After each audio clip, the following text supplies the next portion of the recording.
Escribir es humano, editar es divino. Stephen King.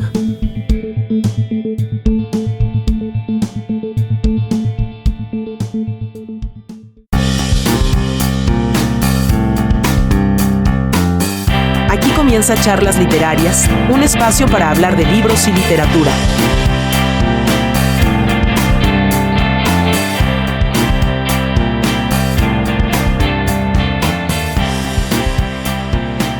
Amigos, bienvenidos a este segundo episodio de la 8ª temporada de Charlas Literarias. Como siempre, los saluda Javier Martínez. En esta ocasión, como ya habrán leído en el título, vamos a hablar acerca de algunos secretos editoriales. Bueno, no son realmente tal secreto, puesto que la profesión de edición ya tiene más o menos 500 años de existir, desde la creación de la imprenta prácticamente, si no es que antes, que me atrevería a decir que bastante antes. Pero en esta ocasión vamos a llevar o a desarrollar una lógica un poco distinta a lo que estamos acostumbrados. De hecho, lo que vamos a hacer es responder a algunas de las preguntas que usualmente recibimos, ya sea aquí en el mismo podcast o en los medios de interacción directamente de la editorial Kazam A. Y concretamente también queremos agradecer a Patricia Cobos, quien en algún momento del año pasado, a finales, se reunió con nosotros, o conmigo concretamente, para plantear varias de estas dudas que de alguna manera hemos retomado también y que de hecho nos inspiraron a realizar este episodio de hoy. Así que vamos con la primera pregunta. ¿Qué pasos se deben llevar a cabo al tener un texto en manos por primera vez? Bueno, en este caso hay que aclarar, depende de la función que se está llevando a cabo. Vale la pena aclarar que este episodio se va a centrar en dos aspectos del proceso editorial: la edición y la corrección de estilo. Entonces, los primeros pasos cuando se tiene un texto por primera vez en las manos y se es editor es revisar que cumpla con los parámetros de su género. A esto básicamente se le llama macroedición, de lo cual ya he hablado en otros episodios de temporadas anteriores. Ya sea un género literario como poesía, prosa o drama, o de no ficción, que a mí no me gusta ese concepto y en este episodio le voy a llamar factual o textos factuales, porque, bueno, vamos a abordar más adelante a qué se refieren los textos factuales, pero no ficción no me gusta precisamente porque la construcción del no unido a un sustantivo no tiene mayor sentido en español. En resumen, entonces, estaba diciendo que la macroedición es revisar que el texto inicialmente cumpla con las características del texto que supuestamente es. Si es poesía, que lo sea. Si es un cuento, que cumpla con las características del cuento. Si es un ensayo, pues que tenga su hipótesis, que se desarrolle. Si es un libro de texto, pues que cumpla con los elementos que tiene ese libro de texto. La macroedición incluye asegurarse de que el texto pues entonces cumpla con los requisitos editoriales también.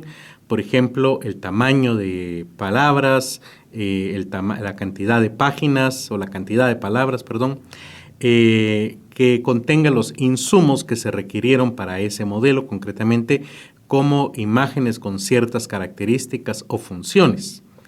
Este es un error muy usual cuando se hacen sobre todo libros de texto. Por ejemplo, se piden o se ponen imágenes de adorno y usualmente en un libro de texto las imágenes deben cumplir una función pedagógica, no solamente estar ahí para llenar un espacio. Luego, se debería verificar que los datos coincidan. Por ejemplo, si se trata de un texto literario, que los personajes y los eventos sean coherentes entre sí. Recordemos aquel famoso ejemplo de Don Quijote de la Mancha, donde en un capítulo le roban el burro a Sancho Panza y 2 o 3 capítulos después, cuando salen de un hostal o de un hotel, digámoslo así, aparece de nuevo el burro, sin mayor explicación de cómo regresó. Y luego en la segunda parte del Quijote, pues el mismo Cervantes en la introducción admite que se le pasó por alto ese detalle.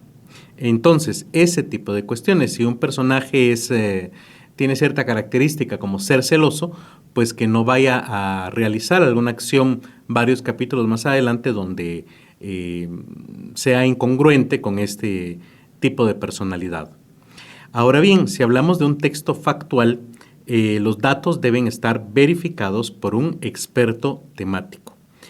Un editor no necesariamente es un experto en todos los temas. Esto es obviamente imposible. Él debe ser experto en que el libro se lleve a cabo, en lograr el objetivo de que el libro pues cumpla con las características de un buen libro y sobre todo del modelo editorial, pero no necesariamente es experto en todos los temas.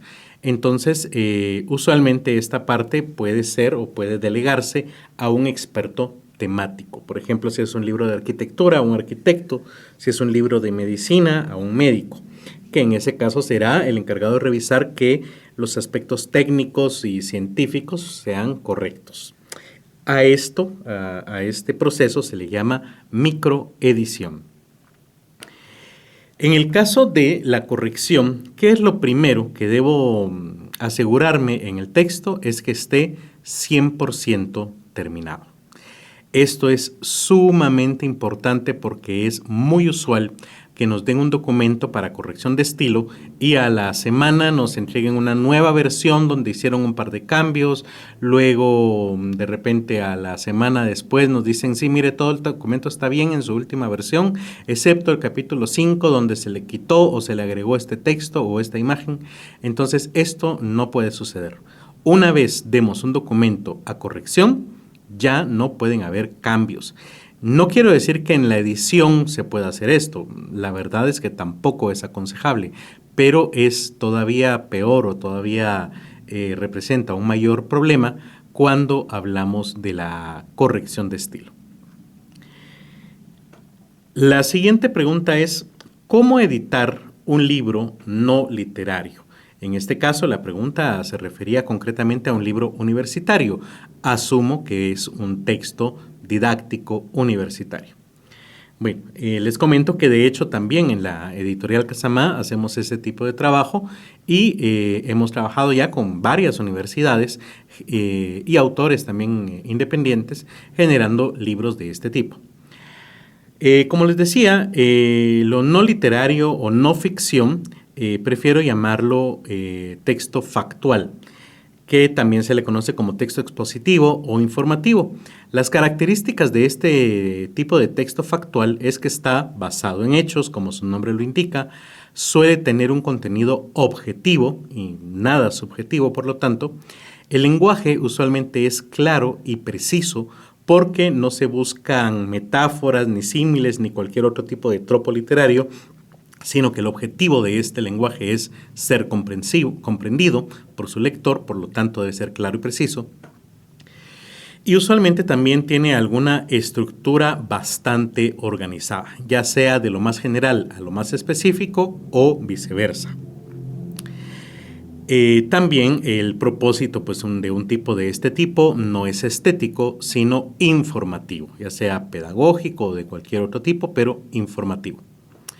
¿Qué tipos de documentos son los textos factuales? Bueno, pues por ejemplo, los ensayos, ya sean académicos o de opinión, las crónicas, los reportajes, las biografías y autobiografías, los textos académicos o tesis, los textos pedagógicos también, las enciclopedias y diccionarios, así como manuales o guías, y también los libros de texto y materiales didácticos y pedagógicos como programaciones de clases, actividades propuestas, etc.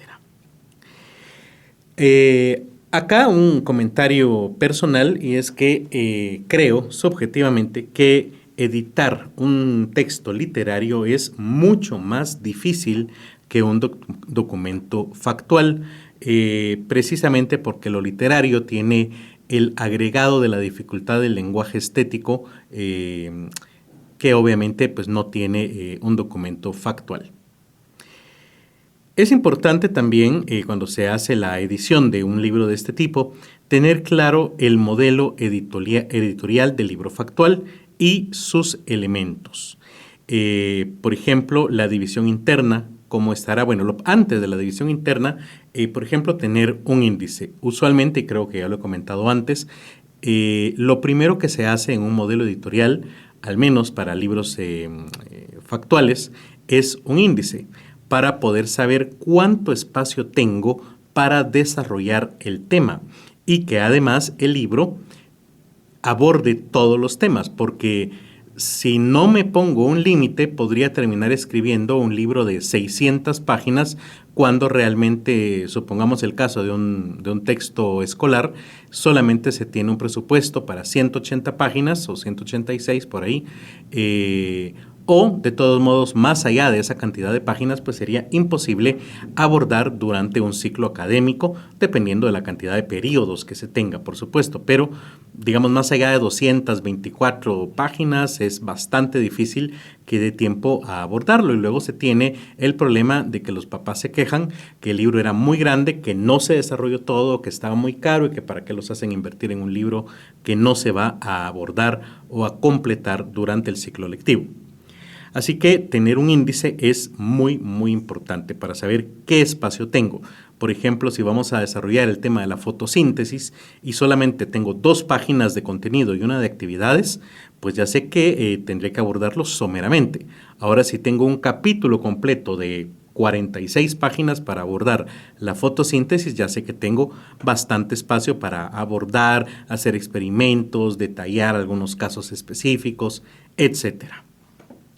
Otra cuestión importante es tener claros los elementos que tendrá el libro, concretamente sus unidades o sus capítulos, ¿verdad? Por ejemplo, qué tipo de ejercicios, cada cuánto debo incluir ejercicios, qué tipo de ejercicio será también, por ejemplo, si el documento o el libro es fungible o no fungible. En otras palabras, si el alumno podrá escribir o rayar, digámoslo así, el libro, o si siempre se le enviará a que lo realice en un cuaderno. Estas ya son decisiones editoriales que se toman. Por ejemplo, otros elementos son los tipos de recuadros informativos que usualmente se identifican con iconos.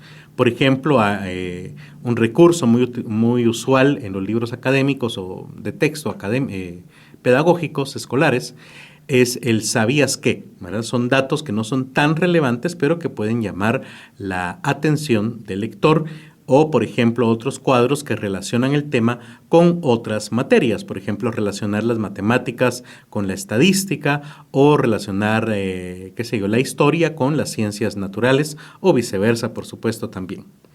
Y como les decía, también tener claro qué tipo de material gráfico va a incluir el libro y de qué tamaño.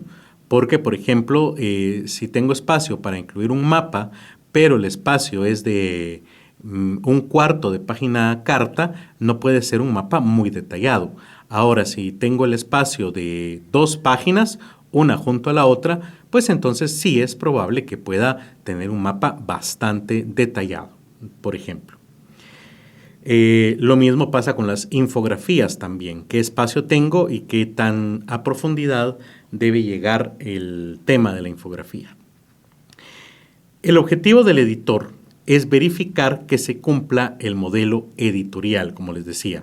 Usualmente funge más como un coordinador de equipo.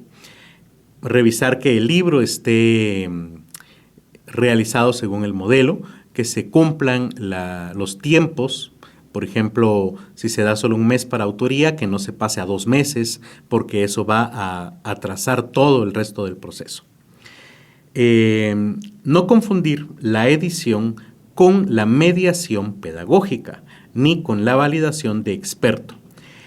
Veamos, la mediación pedagógica, que muchas veces hace también el editor, dependiendo del tipo de texto y de la editorial, pero concretamente la mediación pedagógica es que el libro efectivamente aborde los temas que se deben desarrollar curricularmente en él, que estén limitados para la edad y el ciclo que se esté abordando, y sobre todo que las actividades sean factibles de realizar para estudiantes de la edad a la cual está dirigido el libro.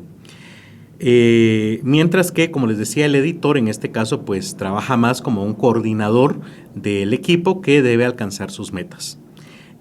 Por el otro lado, la validación de experto, que podría verse en el caso científico como una triangulación, es la persona que sabe mucho del tema. Pensemos en el caso de un libro de idioma español, o como se llama ahora, comunicación y lenguaje. Como les decía, el editor tendría que ocuparse de contratar y buscar a los autores, correctores, diagramadores mejor calificados para el trabajo, asignarles tareas, verificar que se cumplan en el tiempo y sobre todo que el libro esté cumpliendo con las expectativas de la editorial y del modelo editorial para ese libro en concreto. Mientras que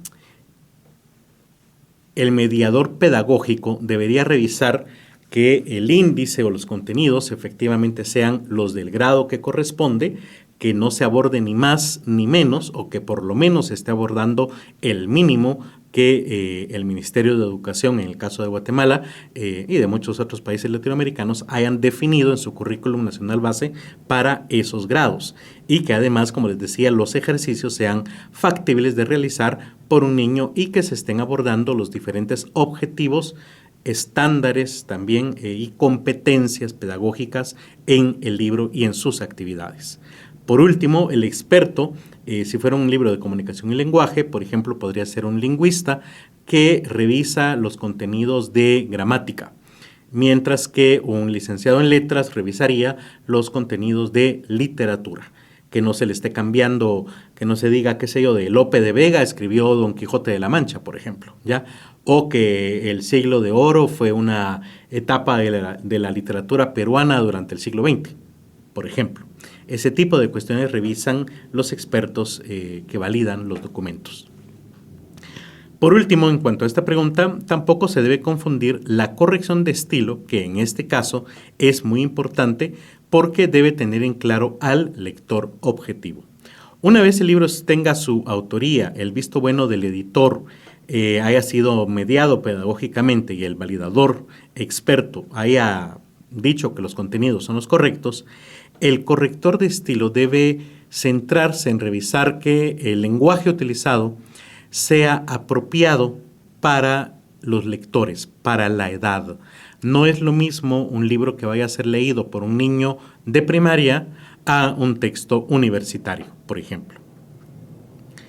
La siguiente pregunta es, ¿qué hacer si se concluye que hay que rehacer el texto? Bueno, esta es obviamente una decisión muy fuerte y muy dura que puede llevar a problemas de todo tipo, ya sea en una editorial implica pues una pérdida obviamente en la inversión del libro, porque al final eso es para una editorial un libro, es una inversión.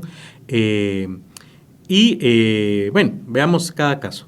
En el caso de un libro factual, pues es relativamente sencillo, aunque económicamente problemático, pero es laboralmente sencillo, porque en ese caso usualmente se trata de autores institucionales. Por ejemplo, si es un libro de texto, se le da a un especialista para que haga la autoría usualmente, y si el resultado no es satisfactorio con los objetivos de la edición, usualmente esto se nota en la macroedición, que es el primer paso, y ahí pues se toma la decisión de que continúe o que no lo haga. Y en tal caso incluso se pueden retener los pagos hasta que sea satisfactorio el producto recibido, ¿verdad?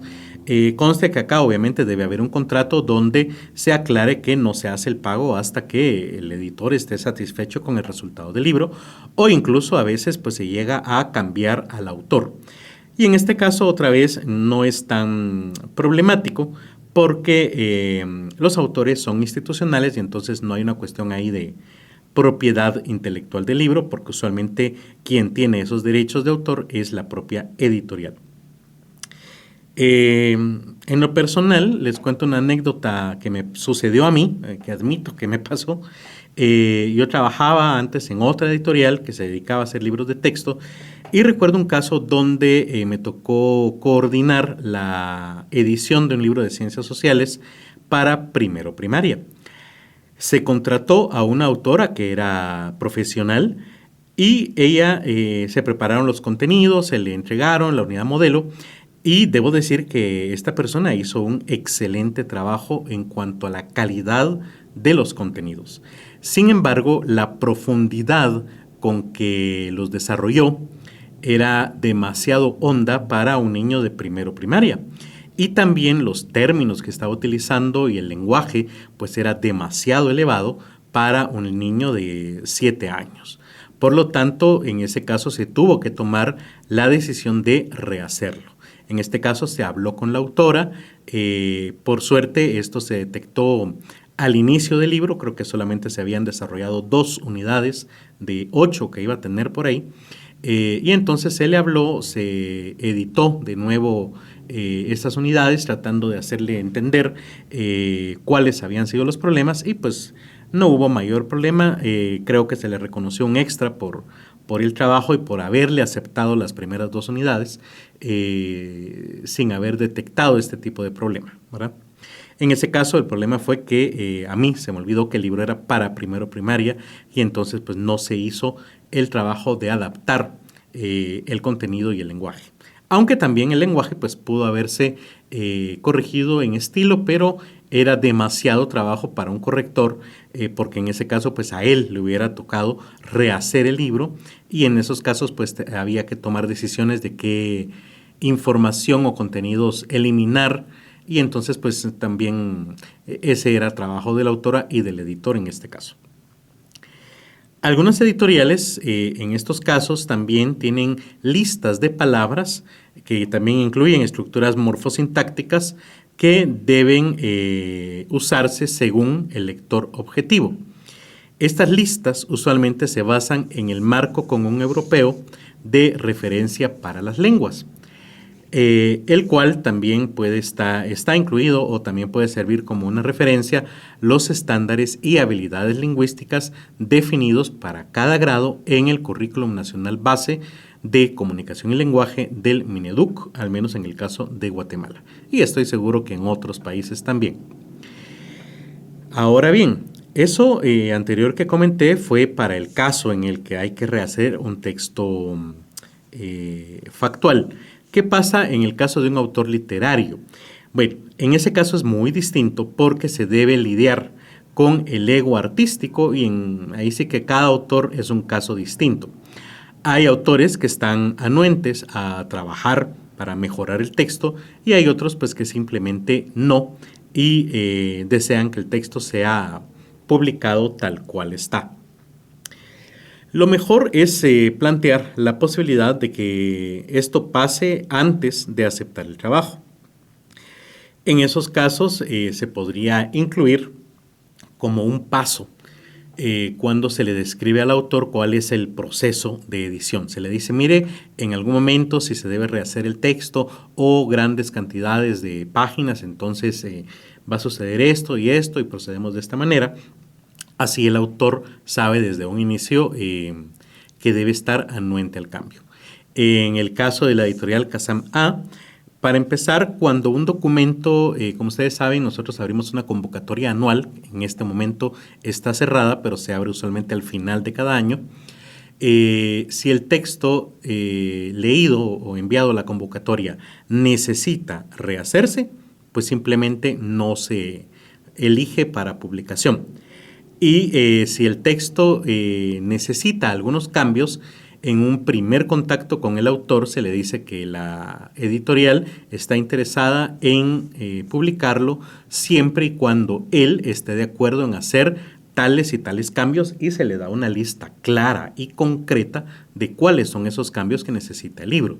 Y entonces ya si la persona está de acuerdo, entonces se firma un contrato, ¿verdad? Siguiente pregunta. ¿Cómo enfocar la corrección entre gramática y estilo? Obviamente son dos cuestiones completamente distintas.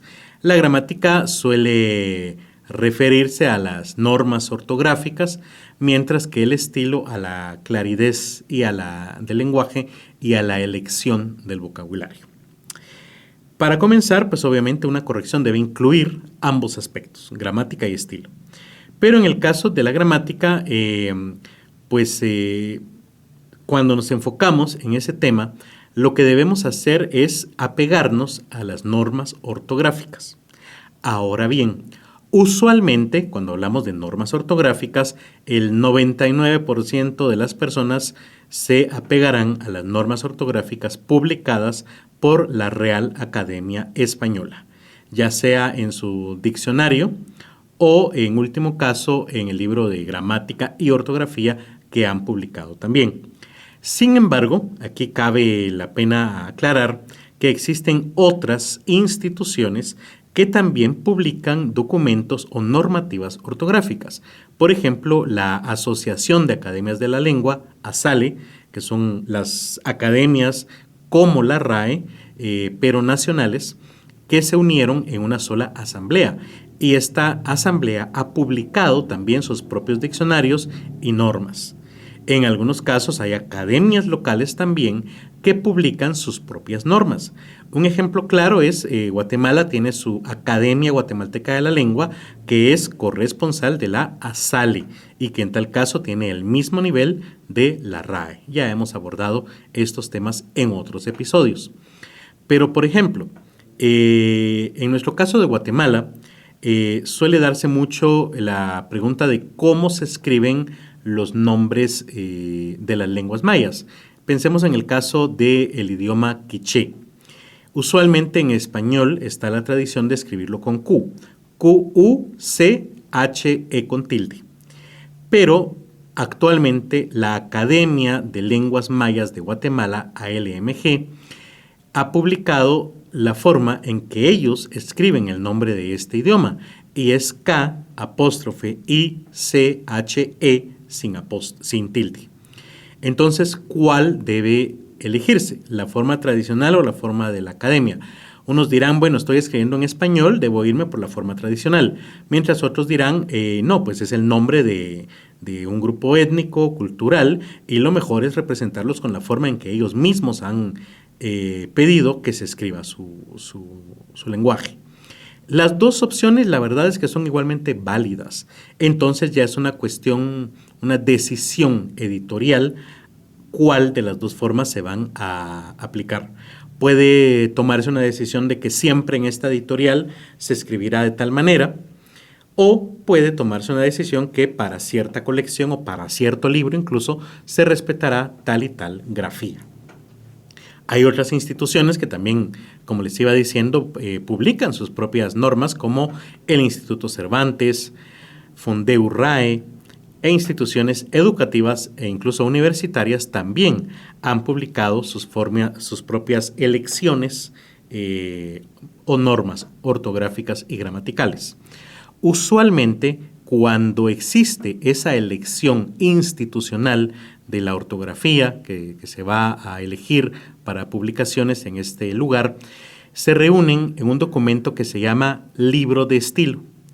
Usualmente quienes tienen un libro de estilo son instituciones que están íntimamente ligadas a la producción y publicación de libros, como por ejemplo casas editoriales, medios de comunicación como periódicos o universidades. En ese caso, algunas universidades, por ejemplo, simplemente dicen, bueno, vamos a utilizarnos más APA para la parte de forma y las normas de la Real Academia Española para la parte ortográfica. Puede ser usualmente. Voy a hablar de eso más adelante. El estilo debe enfocarse en la característica del texto, ya sea de ficción o factual, y en las del público lector. En otras palabras, ya cuando estamos dejando la gramática por un lado y entramos a la parte de estilo, entonces debo moldear el lenguaje para que sea entendido por mi público. Obviamente no es lo mismo escribir un libro de ficción para niños de 5 años, que ni leen, a escribir una tesis doctoral, por ejemplo. El lenguaje que se va a utilizar, esperaría yo, es diferente, de diferente nivel. Y por último, el corrector nunca debe dejar su propio estilo en el texto. No es la oportunidad del corrector para hacerse famoso como escritor. Y tampoco debe cambiar las cosas que estén bien, pero que no le gusten por una elección meramente de gusto personal, valga la redundancia.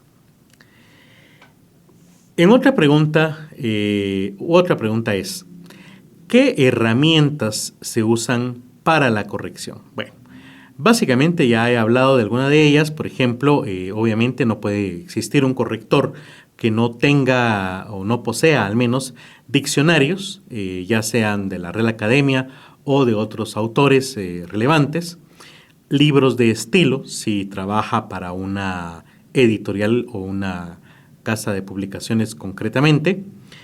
Y recordemos también que hay distintos tipos de diccionarios.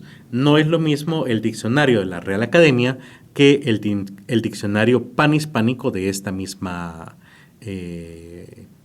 academia o institución, o el diccionario de americanismos de ASALE. Un diccionario tradicional como el DRAE, el diccionario de la Real Academia Española, nos dice el significado de una palabra, mientras que el diccionario panhispánico de dudas nos dice o nos aclara algunas dudas sobre la redacción o la forma de escribir algunas palabras, mientras que el diccionario de americanismos nos brinda el significado y las variantes que tiene una misma palabra en diferentes regiones del mundo de habla hispana. Los correctores automáticos de algunos programas o procesadores de texto son otra herramienta importante para un corrector. En resumen, la tecla F7 famosa en Word, por ejemplo. Sin embargo, aquí debo hacer alguna aclaración. Si tenemos la herramienta, usémosla, ¿verdad? Si usted es un escritor amateur o un escritor que va a entregarle su documento a un corrector de estilo, pues la verdad es que ahorra mucho tiempo si ejecuta este corrector o autocorrector automático. Sin embargo, recordemos algunas cuestiones. El corrector de Word tiene varias fallas o varios problemas. Yo no sé a qué se deba, pero su corrección no es 100% correcta, valga la redundancia. Dentro de todas las versiones de Word he encontrado que la mejor es la que tiene Office 365 en línea. Ignoro si la versión instalada en la computadora sea igual de buena, pero al menos la versión en línea de Office 365 es, a mi gusto, la mejor y más completa. Pero aún así, hay algunos elementos muy concretos que no corrige bien este programa. Otra herramienta propia de los procesadores de texto es el control de cambios. Esta es una herramienta que permite dejar evidencia de qué y quién ha cambiado el texto. En este caso, se le devuelve el documento, ya sea al editor o al autor, para que pueda ver los cambios y aprobarlos. Puede ir aprobando uno por uno, que en algunos casos es un poco lento, o puede aprobarlos todos de una vez. El problema con aprobarlos todos es que no estamos aprendiendo por qué se hicieron esos cambios. Y en cuanto a software o programas concretos, usualmente un corrector profesional utiliza Adobe Acrobat Pro o Professional, que permite introducir signos de corrección, editar el documento, pero también hay otros programas que hacen lo mismo, como Ocular, al menos para el caso de Linux, que como ya sabrán, si no lo comento ahora, yo prefiero utilizar Linux como sistema operativo, aunque eso no tiene nada que ver con decisiones editoriales, pero ahí pues existen también ese tipo de programas y hay otros también a la venta que permiten editar el documento. Ahora bien, recordemos que si estamos hablando de un proceso editorial profesional, lo mejor cuando nos llega un PDF es marcar las correcciones que debe hacer el diagramador en la versión InDesign. Porque si nosotros cambiamos el documento en PDF, que lo podemos hacer, podemos editarlo tal cual, el diagramador no va a saber dónde se hicieron esos cambios. Y entonces va a estar la versión en PDF, que no es la versión final sin errores, pero la versión en InDesign, de donde se generan las artes finales, seguirá teniendo esos errores. Entonces, cuidado con eso también. Debemos saber quién tiene la versión final del documento y si esta está en Word o está en InDesign, para saber cómo proceder con las correcciones. Luego me preguntan, ¿cuáles son los errores más usuales que se encuentran en un documento? Acá pues ya dejo por un lado la parte de la edición y nos vamos centrando más en la parte de la corrección de estilo. En mi experiencia personal, la mayoría de errores usuales se concentran en el uso de mayúsculas. Aunque en los cursos que doy, pues este tema puede tomar a veces hasta 4 horas para desarrollarse, podríamos resumir lo siguiente. 1. Jamás usen mayúscula continua, o sea, escribir palabras o líneas completas en mayúsculas, ni siquiera cuando se trata de títulos, aunque hay algunas excepciones como notariales o norma ZAPA, creo que también lo exige, pero si no es el caso de una tesis o de un documento notarial, por favor, no escriba solo con mayúsculas. No es, recuerde lo mismo, una mayúscula que una fuente versalita.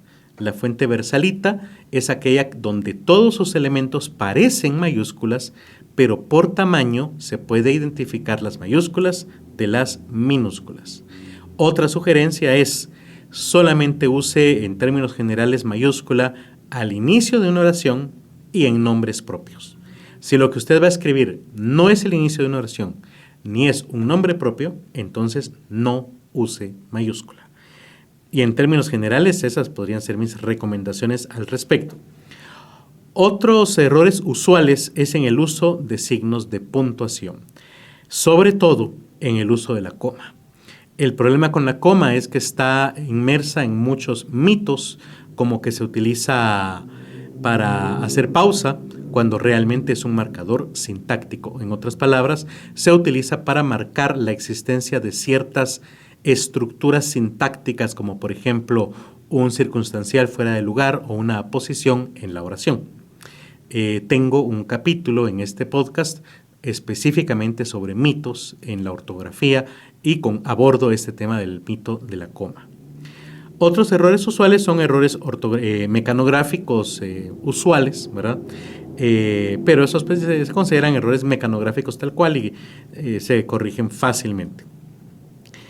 Y por último, otro tipo de error usual es cuando ya el texto está diagramado, se encuentran errores causados por el uso de páginas maestras. Una página maestra es una página prediseñada que el diagramador carga en una página nueva y solamente debe cambiar el contenido, digámoslo así. Esa que es, usualmente son páginas que tienen texto simulado.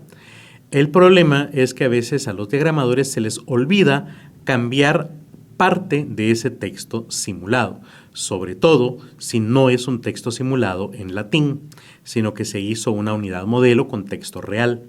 En ese caso, sobre todo los textos no continuos o discontinuos, que serían en este caso aquellos que no forman parte del cuerpo principal del documento, como por ejemplo pies de páginas o textos que vuelan alrededor de una imagen o de una infografía, suelen mantenerse iguales, sin cambios, al que estaba en la página maestra y no son actualizados por el texto que corresponde a la página que se está diagramando. Así que es muy usual cuando se utilizan páginas maestras encontrar errores de ese tipo. Otra pregunta es, ¿hay diferencias al corregir en papel o de manera digital? La respuesta es que sí, sobre todo cuando se trata de corrección de pruebas. Recordemos que la corrección de estilo se suele realizar antes de la diagramación. Recordemos que el primer paso es la autoría, luego la edición. Cuando se aprueba la edición, que a veces suele regresar a la autoría, se pasa a la corrección de estilo y usualmente se trabaja sobre un documento en Word y luego se manda a diagramación. Cuando ya está diagramado, al corrector le suele llegar el documento en PDF. Entonces, en este caso, sí es muy diferente manejar el papel que el archivo en PDF, porque lo que se ve en pantalla no siempre es lo mismo que lo que se ve en papel. Primero, porque al cargarse el archivo en pantalla, puede que no genere problemas que sí se generan a la hora de imprimir sobre papel y que son problemas meramente mecánicos o físicos, como por ejemplo el saturado de tintas, el tamaño de una letra. Yo puedo hacer acercamientos sobre una imagen hasta lograr leerla muy bien, pero a la hora de imprimirla, por ejemplo, puede ser un mapa del tamaño de media página y simplemente lo acerco y los textos se ven muy bien. Pero cuando se imprime resultaba que el texto era tan pequeño y encima de todo se va a imprimir en inkjet o en burbuja de tinta o inyección de tinta que no se va a leer correctamente el texto. Entonces sí hay muchas diferencias. Lo mejor o la recomendación general a la hora de hacer corrección de pruebas es revisar el documento en el formato que le va a llegar al consumidor o al lector. Si el libro está diseñado para subirse a una red o a una página web y distribuirse como PDF, pues lo puedo revisar como PDF. Pero si el objetivo es que esté impreso en papel, entonces mejor que me den una prueba en papel. Y si el libro es un libro electrónico, lo mejor es también que nos manden una versión para leerla en un dispositivo electrónico como Kindle o un iPad, o bueno, dependiendo ya de la distribuidora que vaya a utilizar la casa editorial. Por ejemplo, en Kazam A, cuando hacemos la versión electrónica de nuestros libros, siempre los revisamos en 3 dispositivos. Un teléfono Android, en ese caso utilizamos Moonreader para leer el libro, o también Google Play Libros.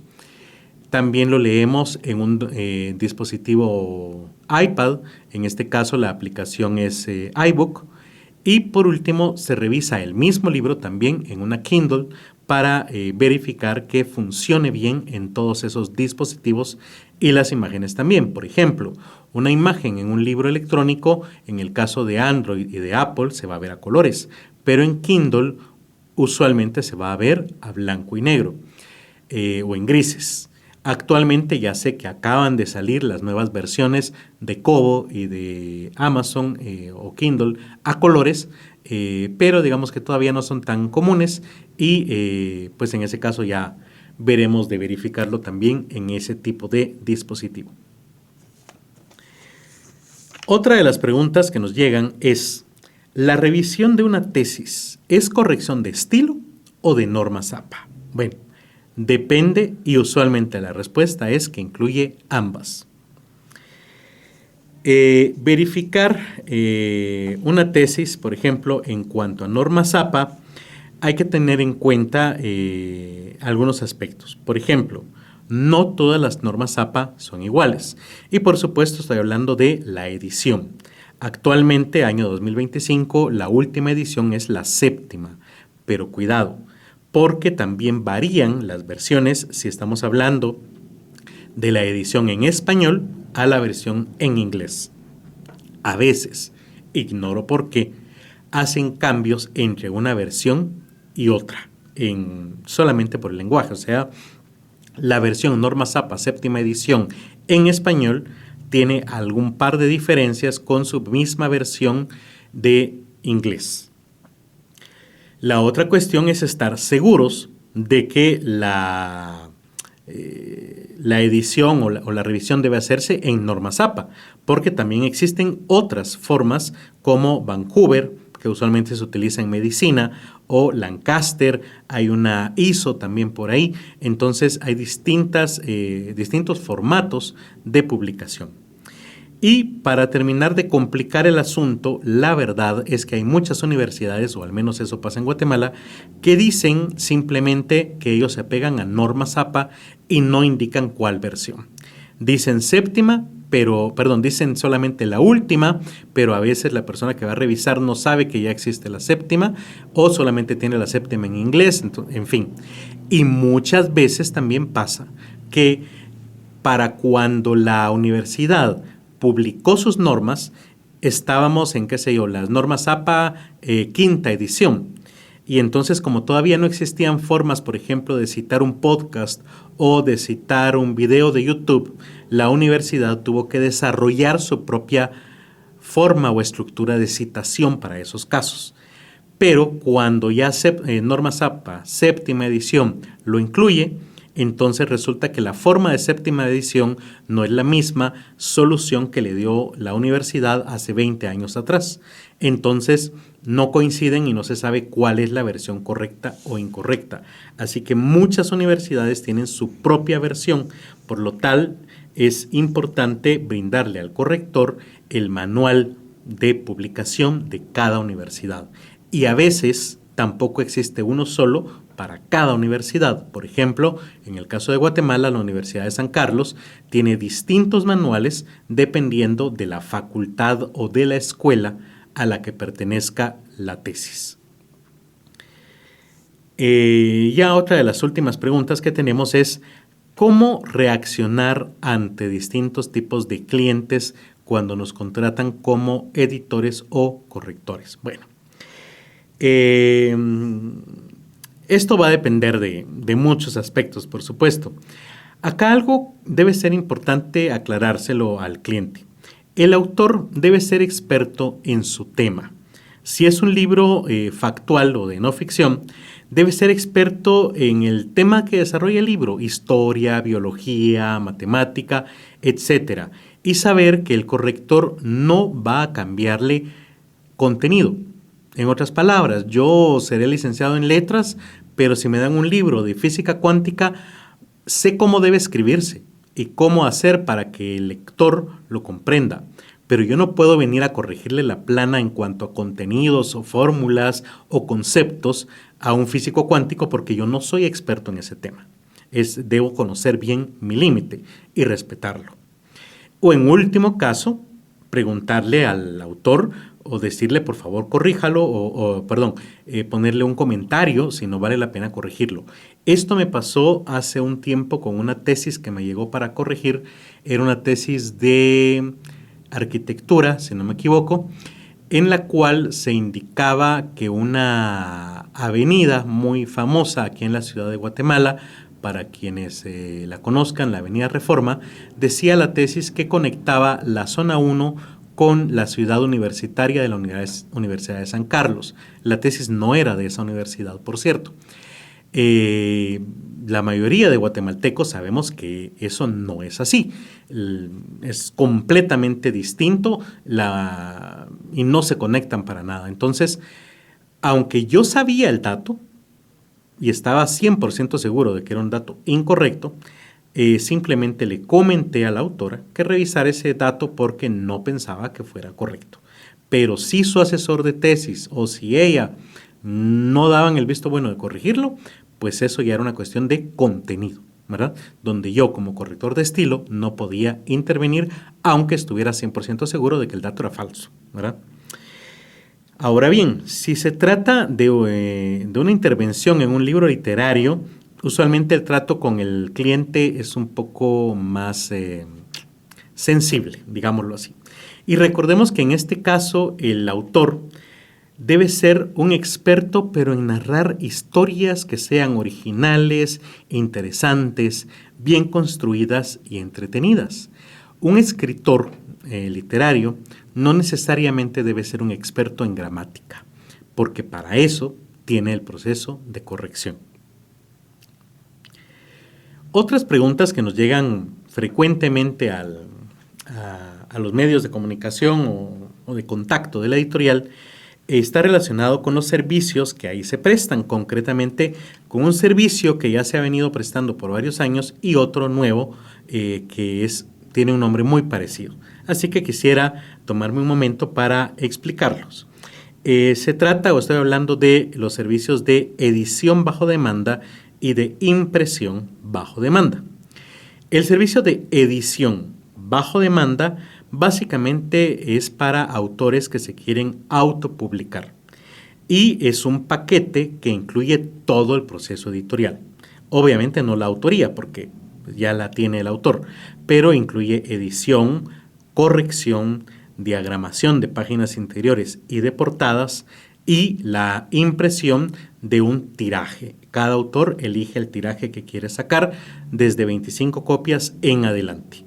Obviamente la primera vez que se imprime sale un poco más caro porque se incluye el pago de todo ese proceso editorial, pero la segunda vez que se paga o el segundo tiraje del libro pues sale más barato porque todo el proceso editorial ya no se hace, puesto que ya se cuenta con un arte final de impresión.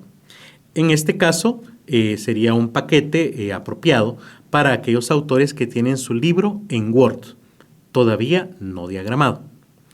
Mientras que el servicio impresión bajo demanda solamente incluye la impresión en pequeños tirajes. Y hago énfasis aquí que en pequeños tirajes, de 25 en adelante. Porque si el autor busca una impresión ya masiva de 1000 copias en adelante, la verdad es que el servicio en este caso no es la mejor opción porque nosotros hacemos impresión digital, mientras que en esos casos ya un tiraje más largo pues sería de una impresión offset con una imprenta usualmente más grande. En este caso se trata de autores que no solo tienen su libro terminado, sino que ya diagramado, páginas interiores y portadas, en un PDF de alta calidad o de alta definición, listo para imprenta. En este caso, pues obviamente debe contar ya con sus artes finales y además es muy importante que el libro coincida con los formatos que trabaja la editorial para este servicio, que en este caso son los 3 más usuales.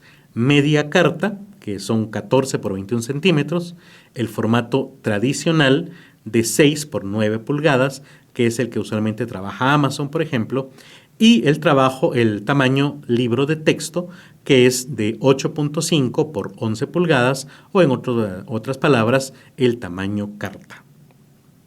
Otros servicios por los que nos suelen preguntar también es el servicio de distribución a consignación, que como su nombre lo indica, incluye poner el libro a la venta a través de los canales de la editorial. En este caso es para autores que ya tienen su libro impreso. También tenemos el servicio de conversión a ebook y en ese caso pues el costo va a depender de la complejidad del libro, porque no es lo mismo un libro que solamente tiene títulos y texto a un libro que tiene 3, 4 imágenes, u otro libro que tiene una diagramación mucho más compleja, hipervínculos internos y externos, entonces va a depender de la complejidad. Y por último, también ofrecemos el servicio de grabación de audiolibros, en cuyo caso también depende de la dificultad del diseño sonoro. Hay audiolibros que más o menos como este podcast tiene un marcador de inicio, audio normal de voz y termina con otro marcador final. Hay otros que tienen música o efectos sonoros dentro del audio, pero muy eventuales, y otros pues que prácticamente parecen la cinta de una película. Y en ese caso pues obviamente es mucho más difícil y requiere más tiempo invertido para generar el audiolibro.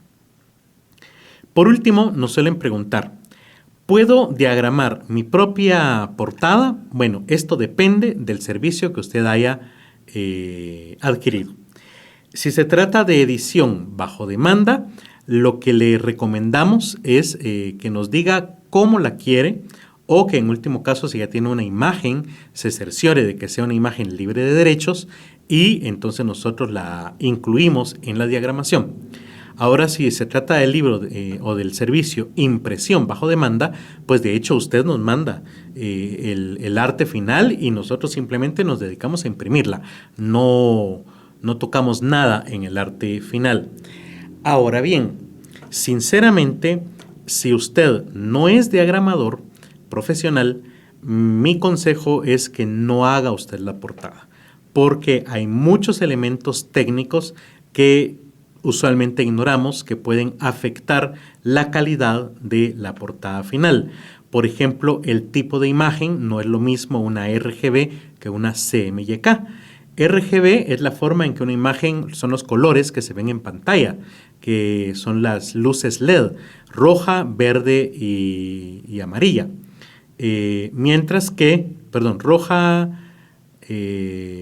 verde y No recuerdo la otra. Bueno, mientras que CMYK se refiere a las tintas que se utilizan para generar y mezclar otros colores.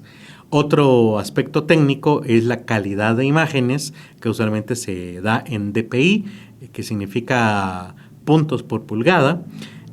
Pues para una impresión usualmente se requiere un mínimo de 300 dpi, y si se trata de un libro para pantalla, digamos un PDF o un libro electrónico, se puede trabajar con 78 o 72 dpi. Otra diferencia, por ejemplo, es cómo se genera el negro.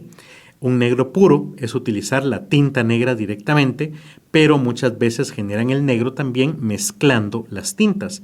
Y esto puede dar un problema de sangrado en las letras negativas, o sea, la acumulación de mucha tinta que al dejar un espacio en blanco para que se forme una letra blanca, realmente no se logra secar bien y se manchan los límites de la letra y quedando una impresión de mala calidad. Otros aspectos serían los excesos de corte que debe tener un documento para la guillotina, problemas tipográficos que se pueden generar con tipografías baratas o descargadas de internet. El error más común es que la tipografía haya sido creada para el idioma inglés y entonces no incluya tipografías específicas del español como la ñ o las tildes, las vocales con tildes, y entonces a la hora de imprimir llama a otra tipografía similar y el documento al final se va a ver mal o raro. Y entonces todo ese tipo de errores, pues un profesional los prevé y los soluciona antes de mandar a impresión. Estas son entonces algunas de las preguntas más frecuentes que nos han llegado a la editorial y esperamos haber aclarado la mayoría de estas. Si no es así, coméntenos y si les agradó, compártanlo también en sus redes sociales. Aprovecho para agradecer que nos hayan escuchado una vez más. El próximo viernes, como todos los viernes de charlas, saldrá un nuevo episodio.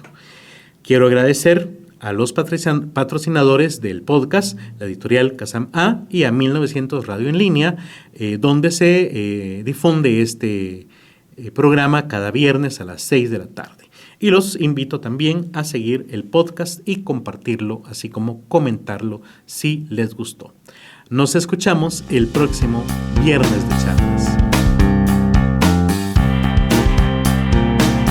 Charlas Literarias es producido y grabado en el estudio de la editorial Kazama. Encuentra cada viernes de charlas un nuevo episodio en Spotify, YouTube, Apple y Google Podcast, así como en otras plataformas similares.